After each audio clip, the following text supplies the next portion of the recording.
Hello students, Parveen Sharma here. All you are welcome in Commerce Law. तो लीजिए बेटा, आज मैं आपको बिजनेस स्टडीज़ का नेक्स्ट चैप्टर जो है इसी स्टाफिंग का जो कंपोनेंट है नंबर 1 रिक्रूटमेंट के बारे में आज डिस्कस करूंगा। पहले भी मैंने बताया था स्टाफिंग का चैप्टर पढ़ाते हुए कि रिक्रूटमेंट जो है एक पॉजिटिव प्रोसेस है। पॉजिटिव प्रोसेस का मतलब है हम जो पोस्ट भर्ती के लिए एडवर्टीज करते हैं उन पे हमें लोगों को बुलाना होता है। हम कहते हैं कि आइए और पोस्ट को भरिए। किसी को हम रिक्रूटमेंट के टाइम लोग पढ़ते हैं एडवर्टाइजमेंट, उसमें क्वालिफिकेशन पढ़ते हैं और क्वालिफिकेशन पढ़ने के बाद वो अप्लाई कर सकते हैं। अप्लाई हम सबको कह रहे हैं कि आ जाओ भाई। Process of searching of prospective employees क्या है? प्रोस्पेक्टिव एम्प्लॉयज को सर्च करने की प्रोसेस है रिक्रूटमेंट। क्योंकि रिक्रूटमेंट का एडवर्टाइजमेंट जब हम देते हैं तो हमारे पास एक से एक जो है वो अच्छे से अच्छा केस हमारे पास आता है।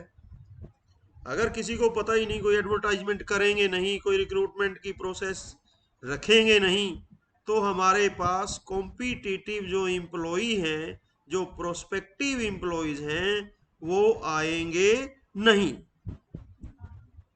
तो process of searching for prospective employees and stimulating them to apply for job in the organisation, कि खाली प्रोस्पेक्टिव एम्प्लॉयज को सर्च करना नहीं बल्कि उनको स्टिमुलेट करना।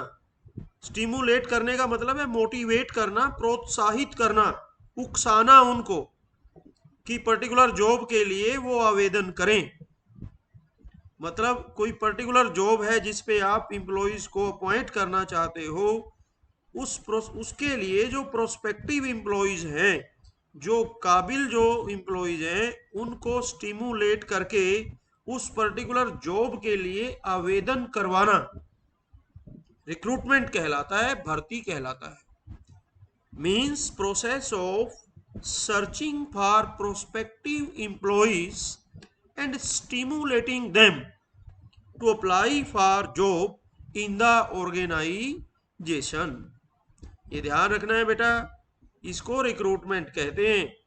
आपके पास कहीं ना कहीं एक नंबर में आ सकता है कि भी पॉजिटिव प्रोसेस के बारे में बताइए, तो पॉजिटिव हमेशा रिक्रूटमेंट पॉजिटिव प्रोसेस होती है। ये देखिए, अब रिक्रूटमेंट की प्रोसेस आ गई। सबसे पहले क्या होता है रिक्रूटमेंट में? Requisition of employees. देखो, हम रिक्रूटमेंट कब करेंगे? जब हमें एम्प्लॉय की जरूरत होगी। अगर हमें एम्प्लॉयज की कोई रिक्वायरमेंट ही नहीं है तो फिर हम भर्ती की प्रोसेस करके करेंगे क्या? तो सबसे पहले भर्ती का स्टेप क्या है? रिक्विजिशन ऑफ एम्प्लॉयज, की कितने एम्प्लॉयज की हमें जरूरत है, रिक्वायरमेंट है। फिर दूसरे नंबर पे identification of source of recruitment, कि किस सोर्स से हम भर्ती करना चाहते हैं। क्योंकि रिक्रूटमेंट के दो सोर्स होते हैं बेटा, एक होता है इंटरनल, एक होता है एक्सटर्नल। इंटरनल होता है कि जो हमारे वर्तमान एम्प्लॉई हैं उनमें से किसी को प्रमोट कर देना, वो इंटरनल सोर्स है रिक्रूटमेंट का। या कोई ट्रांसफ़र करवा के अंदर से एम्प्लॉई बुला लेना। जैसे एक स्कूल में पोस्ट खाली होगी, दूसरे स्कूल से टीचर ट्रांसफ़र होके आ गया, तो वहाँ कोई रिक्रूटमेंट की ज़रूरत नहीं पड़ी। तो इसका इसको जो है पोस्ट्स को भरने के दो सोर्स हैं, एक इंटरनल एक एक्सटर्नल। इंटरनल में आपका क्या आता है? प्रमोशन आती है। इंटरनल में क्या आता है? ट्रांसफ़र आता है, डेपुटेशन आता है, कोई डेप्यूट होकर के एम्प्लॉई आ जाए। वो सारे इंटरनल सोर्स हैं। एक्सटर्नल में आप बाहर एडवर्टाइजमेंट करोगे और बाहर से लोगों के आवेदन लोगे। तो पहले नंबर पे क्या है? Requisition of employees. दूसरे नंबर पे आइडेंटिफिकेशन ऑफ सोर्स। तीसरे नंबर पे इनविटेशन टू इंटरेस्टेड पीपल, फिर हमें जो इंटरेस्टेड लोग होते हैं उनको इनवाइट करना होता है। चौथे नंबर पे preparing the list of deserving applicants. देखो, अब लोगों को हमने इनवाइट कर लिया और उन्होंने आवेदन कर दिया। क्या सबके जो जो सबकी एप्लीकेशंस है हम आंखें बंद करके उन एप्लीकेशंस को ले लेंगे, सबको बुला लेंगे? नहीं। फिर हमें वो जो एप्लीकेशंस आती हैं उनमें से डिजर्विंग एप्लीकेंट्स देखने होते हैं। डिजर्विंग का मतलब है जो उस पोस्ट के लिए उचित उम्मीदवार हैं, उनको देखा जाता है, उनकी लिस्ट बनाई जाती है, उनमें से जो डिजर्व करते हैं, जो क्वालिफाइड हैं, उनको रख लिया जाता है, जो क्वालिफाइड नहीं है उनको घर भेज दिया जाता है। जैसे भर्ती की प्रोसेस में आप देखते हो कि पुलिस के लिए आवेदन किया, जिसका कद पूरा नहीं है वो भी जाके खड़ा हो जाता है भर्ती में, क्वालिफिकेशन पूरी नहीं है वो भी खड़ा हो जाता है। तो फिर वो वहां से डिजर्विंग कैंडिडेट को छांटते हैं, वो सबको दौड़ाते थोड़ा है, पहले वो मेजरमेंट करेंगे कि आपकी जो लंबाई है वो पूरी है कि नहीं है, लेंथ पूरी है कि नहीं है, उसके बाद आपकी वेस्ट जो है वो पूरी है कि नहीं है, चेस्ट देखते हैं उसमें। वो सारे मेजरमेंट जब पूरे होते हैं तब आपको वो अगली प्रोसेस के लिए बुलाएंगे, मैदान में दौड़ने के लिए चलें भाई, अदरवाइज तो वहीं से घर भेज देंगे। तो उसको क्या कहते हैं, preparing the list of deserving applicants, deserving applicants की लिस्ट प्रिपेयर की जाती है। उसके बाद सोर्स ऑफ रिक्रूटमेंट, ये आ गए देखो कि इंटरनल सोर्स में क्या है कि ट्रांसफर करके हम किसी, मान लिया हमारे पास कोई पोस्ट खाली होगी तो हम ट्रांसफर से उस पोस्ट को भर सकते हैं, प्रमोशन से उस पोस्ट को भर सकते हैं, और ले ऑफ से उस पोस्ट को भर सकते हैं। उसके बाद देखिए अगला, सोर्स ऑफ रिक्रूटमेंट। सबसे पहले जो सोर्स ऑफ रिक्रूटमेंट है इसमें promotion as well as demotion, ठीक है ना। अब चीफ एग्जीक्यूटिव ऑफिसर सबसे पहले ऊपर वेकेंट पोस्ट है, वेकेंट पोस्ट आप देख रहे हो, ये चीफ एग्जीक्यूटिव ऑफिसर की पोस्ट वेकेंट है। अब इसके लिए डिमोशन क्या है कि मार्केटिंग मैनेजर को सीनियर एग्जीक्यूटिव बना दिया, इसमें क्या है। और इधर क्या है, इधर है प्रमोशन कि सीनियर एग्जीक्यूटिव को फाइनेंस मैनेजर बना दिया। फिर देखो आप, ये प्रमोशन स्टेज है। तो अब आगे देखिए आप, source of recruitment, external source of recruitment में क्या है बेटा, बाहर से जब हम भर्ती करते हैं तो डायरेक्ट रिक्रूटमेंट करते हैं। एक तो देखिए डायरेक्ट रिक्रूटमेंट, डायरेक्ट लोगों को बुलाना, कैजुअल कॉलिंग करके बुलाना, मीडिया एडवर्टाइजमेंट करके बुलाना, एम्प्लॉयमेंट एक्सचेंज से लोगों को लेना। कई बार ऐसा होता है हमारे पास टाइम कम होता है तो एम्प्लॉयमेंट एक्सचेंज से नाम उठा लेते हैं।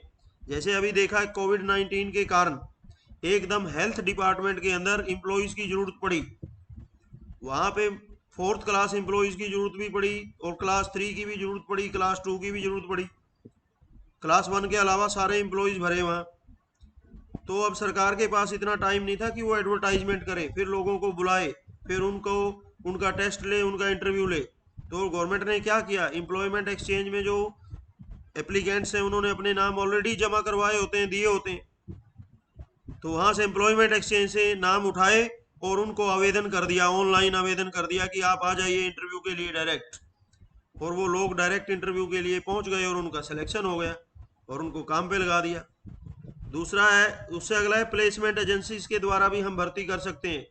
मैनेजमेंट कंसल्टेंट्स और हेड हंटर्स होते हैं जिनका काम ये है, मैनेजमेंट कंसल्टेंट्स होते हैं, हम वहाँ से भी जो एम्प्लॉई हैं योग्य, जो मतलब जिनको कहते हैं डिजर्विंग कैंडिडेट्स हैं, उनको ले सकते हैं, प्रोस्पेक्टिव एम्प्लॉयज़ हमें वहाँ से मिल सकते हैं। उसके बाद कैंपस में रिक्रूटमेंट भी कर देते हैं हम। कैंपस रिक्रूटमेंट किसको कहते हैं, जैसे हमें पता है कि कोई अच्छा मैनेजर चाहिए, तो अच्छा मैनेजर कहाँ मिल सकता है, MBA IIM से, या किसी IIM से, या किसी फिर नेशनल लेवल के इंस्टीट्यूट से, अदर इंस्टीट्यूट से, स्टेट लेवल के इंस्टीट्यूट से, हम अच्छे मैनेजमेंट के इंस्टीट्यूट से पता है हमें कि वहाँ से आपको अच्छे मैनेजर मिलेंगे, तो कैंपस में ही जाते हैं, वहाँ देख लेते हैं, वहीं पे रिक्रूटमेंट कर देते हैं। रिकमेंडेशंस पे भी भर्ती होती है। रिकमेंडेशन का मतलब क्या है कि जैसे कोई हमारा मैनेजर है और उसको पता है कि किसी दूसरी कंपनी में या किसी दूसरे ऑर्गेनाइजेशन में या हमारे ही ऑर्गेनाइजेशन में या बाहर कोई उसको पता है कि ये व्यक्ति योग्य है, डिजर्विंग है, उसने रिकमेंड कर दिया, तो कंपनी का जो मालिक होता है वो कहता है कोई बात नहीं भाई, क्योंकि उसको उस पर पूरा यकीन होता है, तो उसकी रिकमेंडेशन पे एम्प्लॉय को भर्ती कर लिया जाता है। उसके लिए उसके बाद है लेबर कॉन्ट्रैक्टर से। जो लेबर कॉन्ट्रैक्टर होते हैं उनके पास भारी मात्रा में एम्प्लॉय होते हैं, लेबर काम करने वाले वर्कर होते हैं, वहाँ से भर्ती कर लेते हैं, टेलीकास्टिंग से भर्ती कर लेते हैं, और वेब पब्लिशिंग से एम्प्लॉयज़ को भर्ती कर लिया जाता है। तो ये था रिक्रूटमेंट का टॉपिक। इसके बाद अगला चैप्टर आता है बेटा सिलेक्शन। सिलेक्शन में क्या है, सिलेक्शन को नेगेटिव प्रोसेस कहा जाता है। सिलेक्शन को क्या कहा जाता है, negative process, process of screening job applicants. वो क्या था, वहां पे सर्चिंग थी कि जो प्रोस्पेक्टिव जॉब्स हैं उनके लिए एम्प्लॉयज को सर्च करना और स्टिमुलेट करना, वो था रिक्रूटमेंट में। लेकिन जो सिलेक्शन है, सिलेक्शन में क्या है, process of screening job applicants. जो जॉब एप्लीकेंट्स हैं उनकी स्क्रीनिंग करना, छंटनी करना, उनकी उनमें से योग्य उम्मीदवारों को रखना, बाकियों को घर भेजना, to ensure that the most appropriate candidates are hired. यानी कई बार ऐसा होता है हमारे पास योग्य भी 4000 आ गए और चाहिए हमारे पास 2000, तो उनमें से जो मोस्ट अप्रोप्रिएट होते हैं, जो ज़्यादा योग्य होते हैं, उनको रख लिया जाता है, बाकियों को रिजेक्ट कर दिया जाता है। तो रिजेक्शन की जब बात आती है तो सिलेक्शन में आती है, नेगेटिव प्रोसेस है। उसके बाद देखिए आगे जाकर के सिलेक्शन में, ये सिलेक्शन की प्रोसेस है। सिलेक्शन की प्रोसेस में क्या है बेटा, सबसे पहले प्राइमरी स्क्रीनिंग की जाती है। प्राइमरी स्क्रीनिंग में क्या है कि जो एप्लीकेंट्स होते हैं उनको प्राइमरी स्क्रीनिंग में रखा जाता है, छंटनी की जाती है उम्मीदवारों की। फिर छंटनी करने के बाद हमने योग्य उम्मीदवार रख लिए 2500 और पोस्टें हमारे पास 2000 हैं। फिर सिलेक्शन का टेस्ट रख लिया, सिलेक्शन के टेस्ट के बाद फिर एम्प्लॉयमेंट इंटरव्यू उनका करवाया। इंटरव्यू के बाद रेफरेंस एंड बैकग्राउंड चेक। जब एम्प्लॉय जो है इंटरव्यू पास कर लेता है तब भी एम्प्लॉय को इंटरव्यू के तुरंत बाद ज्वाइन नहीं करवाया जाता, बल्कि उसकी बैकग्राउंड चेक की जाती है, चुपचाप से उसकी इंक्वायरी करवाई जाती है दाएं बाएं से। एम्प्लॉय को पता नहीं होता, दाएं बाएं उसके आसपास पड़ोस से उससे रिलेटेड थाने में, पुलिस चौकी में जो इन्फॉर्मेशन है वो भेज दी जाती है। वो वहाँ से उसकी इन्फॉर्मेशन गैदर करके भेजते हैं कि हाँ भाई ये बंदा, इसका व्यवहार जो है वो ठीक ठाक है और इसको एम्प्लॉयमेंट जो है, इसको रोजगार दे दिया जाए, ऐसी सूचनाएं। अगर कोई नेगेटिव इन्फॉर्मेशन आ जाती है कि तो कोई क्रिमिनल टाइप बंदा है, कोई फ्रॉड बंदा है, तो वो इंटरव्यू के बाद भी उसको रोका जा सकता है। 5 नंबर पे selection decision. Reference background check करने के बाद फिर सिलेक्शन का डिसीजन लिया जाता है और सिलेक्शन के बाद फिर मेडिकल एग्जाम होता है। कई बार ऐसा होता है कोई मेडिकली अनफिट आदमी और हम उसको सेलेक्ट कर लें और उसको 2 दिन अभी सिलेक्शन के हुए और उसके बाद उसमें मेडिकली कोई उसको दिक्कत आ गई, तो वो तो पूरी उम्र के लिए क्लेम कर देगा ऑर्गेनाइजेशन के ऊपर। इसलिए मेडिकल एग्जामिनेशन भी बहुत ज़रूरी होता है। मेडिकल एग्जामिनेशन के बाद फिर जॉब ऑफर की जाती है उसको, और जॉब ऑफर करने के बाद कॉन्ट्रैक्ट ऑफ एम्प्लॉयमेंट, फिर उससे एम्प्लॉयमेंट का कॉन्ट्रैक्ट किया जाता है, उसको अपना एम्प्लॉय मान लिया जाता है।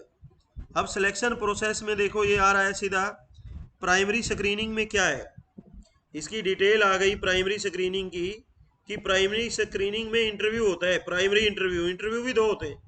सबसे पहले प्राइमरी इंटरव्यू होता है, फिर face to face interaction between the interviewer and the applicant with a view to find the suitability of candidate as per the job. बिल्कुल फेस टू फेस इंटरव्यू किया जाता है, कैंडिडेट से सारी बातें की जाती हैं कि भाई हमारे पास ये जॉब है, इतनी सैलरी है, इतने घंटे हमने आपसे काम लेना है, हम ये चाहते हैं, आपको ये टेक्निकल नॉलेज जॉब से रिलेटेड है या नहीं है, वो सारी बातें उससे की जाती हैं। उसका जॉब में इंटरेस्ट है कि नहीं है, वो करने के लिए तैयार है कि नहीं है। उसके बाद filing of the blank application form. फिर एक ब्लैंक एप्लीकेशन फॉर्म फाइल करवाया जाता है। Form include information about qualification. उस फॉर्म में उसकी क्वालिफिकेशन, उसकी personal information, minimum acceptable salary, references etcetera उस फॉर्म में भरवाए जाते हैं। तो ये था स्क्रीनिंग। उसके बाद सिलेक्शन प्रोसेस आ गया इसमें। सिलेक्शन प्रोसेस में सबसे पहले सिलेक्शन टेस्ट आता है। सिलेक्शन टेस्ट में पहले प्रोफिशिएंसी टेस्ट होता है। प्रोफिशिएंसी किसको कहते हैं, योग्यता का टेस्ट, कि जो पर्टिकुलर जॉब के लिए हम किसी एम्प्लॉयज़ को लगाना चाहते हैं वो उम्मीदवार उसके लिए योग्य है कि नहीं है। जैसे आप चार्टर्ड अकाउंटेंट बनना चाहते हो, तो क्या आपको +2 करते ही सीधा चार्टर्ड अकाउंटेंसी में भर्ती कर दिया जाएगा? नहीं, उससे पहले आपका प्रोफिशिएंसी टेस्ट लिया जाता है। CPT बोलते हैं उसको, common proficiency test. Common proficiency test में योग्य उम्मीदवारों को छांटा जाता है। वही बच्चे जो उस टेस्ट को पास कर देते हैं उन्हीं को CA में रजिस्ट्रेशन दिया जाता है। यानी कई बार वैसे ही सबको भर्ती कर दें चार्टर्ड अकाउंटेंट, वो तो वैसे ही दुखी कर देंगे, आता जाता किसी को कुछ नहीं है। वहीं पे प्रोफिशिएंसी टेस्ट का मतलब है योग्यता देखी जाती है कि ये बच्चा चार्टर्ड अकाउंटेंट बनने के काबिल है या नहीं है। उसके बाद स्पेशलाइजेशन टेस्ट लिया जाता है। कि जिस पर्टिकुलर जॉब के लिए हम एम्प्लॉय को लगा रहे हैं उसके लिए उसको स्पेशलाइजेशन उसमें है या नहीं है। साइकोलॉजिकल टेस्ट लिया जाता है। साइकोलॉजिकल टेस्ट में क्या है, उसका इंटरेस्ट देखा जाता है। इंटरेस्ट का मतलब ये है कि बेटा देखिए, कई बार ऐसा होता है कि कई बंदे क्वालिफाइड तो होते हैं लेकिन वो जॉब करना चाहते हैं, क्वालिफिकेशन उसकी बहुत अच्छी है, हमने उसको टीचर लगा दिया क्वालिफिकेशन देख करके, लेकिन उसका टीचिंग में कोई इंटरेस्ट ही नहीं। या हमने मैनेजर लगा दिया किसी को क्वालिफिकेशन देख करके, लेकिन इंटरेस्ट उसका टीचिंग में है, तो वो उम्मीदवार योग्य उम्मीदवार नहीं है। इंटरेस्ट का टेस्ट लेना, एप्टीट्यूड टेस्ट लेना। कई लोग ऐसे होते हैं पढ़े लिखे तो हैं लेकिन पोस्ट के मुताबिक उनके अंदर एप्टीट्यूड नहीं होता, कि पोस्ट मान लिया प्रिंसिपल की है तो प्रिंसिपल की तरह लगना भी चाहिए, प्रिंसिपल की तरह बात भी करनी चाहिए उसको। मतलब एक अधिकारी की जो भाषा होती है, लैंग्वेज होती है, वो एक आम जो एम्प्लॉय होता है उसकी लैंग्वेज से अलग होती है, उसका एप्टीट्यूड अलग होता है। तो एप्टीट्यूड टेस्ट के अंदर ये सारी चीज़ें आती हैं। डेक्सटेरिटी टेस्ट होता है, उसके बाद इंटेलिजेंट टेस्ट होता है और पर्सनैलिटी टेस्ट होता है।